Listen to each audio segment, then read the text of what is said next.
Buenos días. La línea estratégica, pedagógica curricular, a cargo del profesor Mario Gaspar Beltrán y el profesor Víctor Pedro Díaz Lara, les dan la más cordial de las bienvenidas. Sean todos bienvenidos.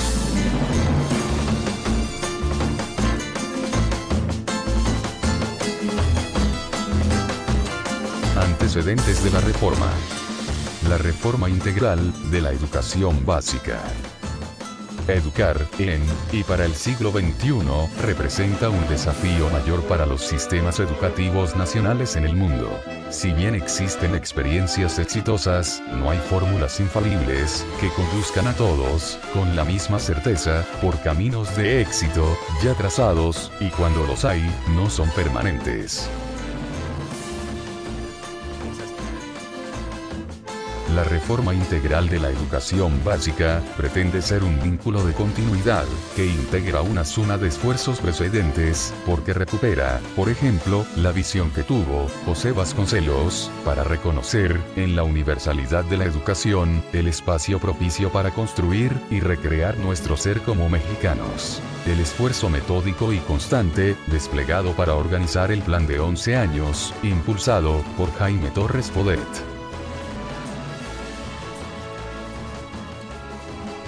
Tres años después de promulgada la Constitución de 1917, y en medio aún de una serie de luchas por el poder entre los mismos caudillos revolucionarios, el presidente Venustiano Carranza sale de la capital y en su huida es asesinado en el estado de Puebla. Poco después, el general Álvaro Obregón ganó la elección presidencial y emprendió la tarea de reorganizar al país y definir las bases de su industrialización. En ese momento el rector de la Universidad Nacional era José Vasconcelos, quien había iniciado la transformación del servicio educativo a nivel nacional.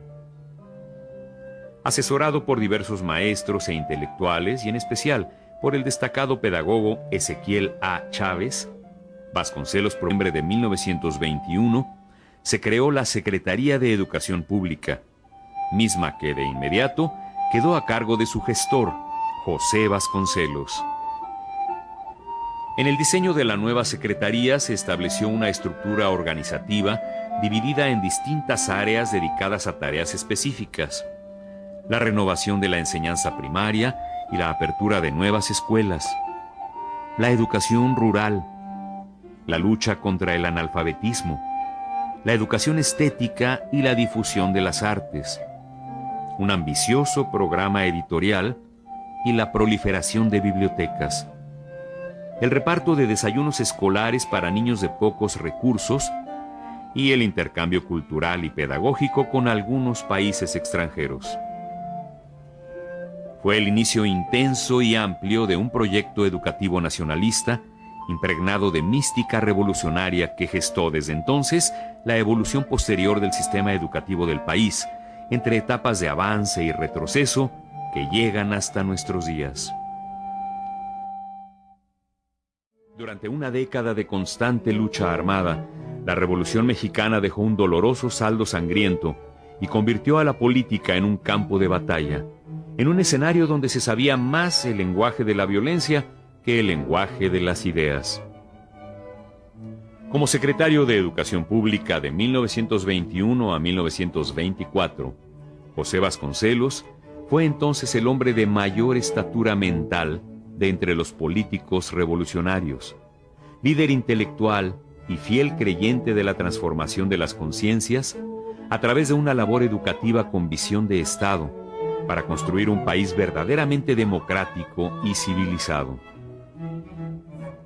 Comprometido con ese propósito, su intención era ampliar las posibilidades de educación para todos los mexicanos, sembrar ideas democráticas y el respeto a las libertades individuales, así como crear individuos más ilustrados y honestos, enemigos de la violencia y la destrucción.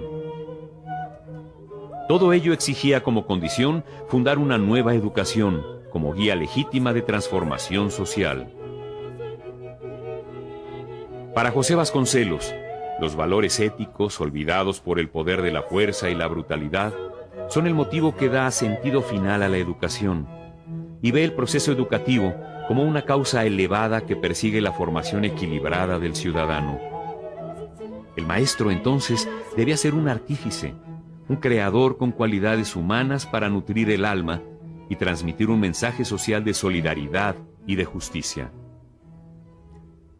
Planteó que la genuina educación debía partir de una pedagogía de la acción, en estrecha relación con la vida dentro y fuera de las aulas, que sirviera para formar hábitos sociales y un más completo desarrollo físico, mental, estético y moral de los alumnos. Vasconcelos personificó así las mejores aspiraciones educativas de la Revolución y con un sentido unitario de la enseñanza, trabajó apasionadamente junto a un selecto grupo de colaboradores, entre los que cabe mencionar a Javier Villaurrutia, José Gorostiza, Jaime Torres Bodet, Daniel Cosío Villegas, Carlos Pellicer, Salvador Novo o la chilena Gabriela Mistral, entre muchos más. Vista desde la perspectiva histórica, la obra emprendida por José Vasconcelos alcanza un valor muy especial por los resultados que tuvo, por los ideales que sembró y por sus repercusiones que aún se advierten en el estímulo humanista que dejó en la política de la educación y de la cultura nacional.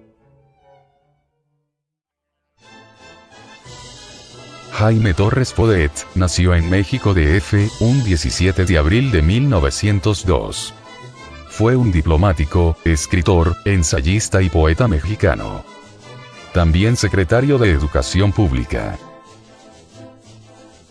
Torres Bodet impulsó la campaña alfabetizadora en todo el país. Creó el Instituto de Capacitación del Magisterio. Organizó la Comisión Revisora de Planes y Programas de Estudio. Inició la Biblioteca Enciclopédica Popular. Dirigió el valioso compendio México y la Cultura.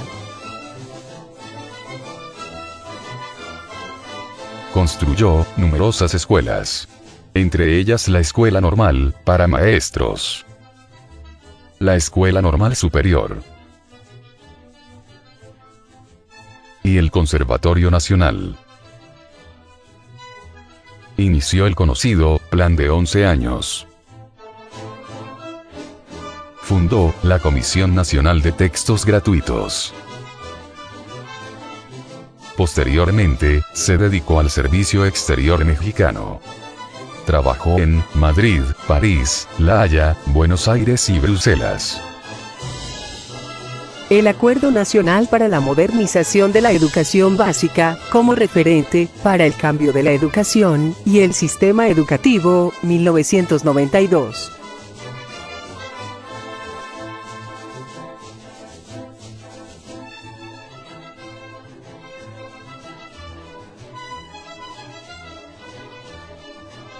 Con la expedición del Acuerdo Nacional para la Modernización de la Educación Básica en 1992, México inició una profunda transformación de la educación y reorganización de su sistema educativo nacional, que dio paso a reformas encaminadas a mejorar e innovar prácticas y propuestas pedagógicas, así como a una mejor gestión de la educación básica.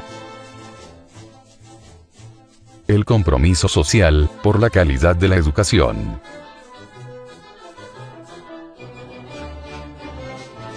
Este acuerdo fue suscrito entre las autoridades federales y locales el 8 de agosto de 2002, tuvo como propósito la transformación del sistema educativo nacional, en el contexto económico, político y social en que se inicia el siglo XXI. Pretende en términos generales, alcanzar los más altos estándares de aprendizaje. Reconocer que los enfoques centrados en el aprendizaje y en la enseñanza, inciden en que el alumno aprenda a aprender, aprenda para la vida, y a lo largo de toda la vida.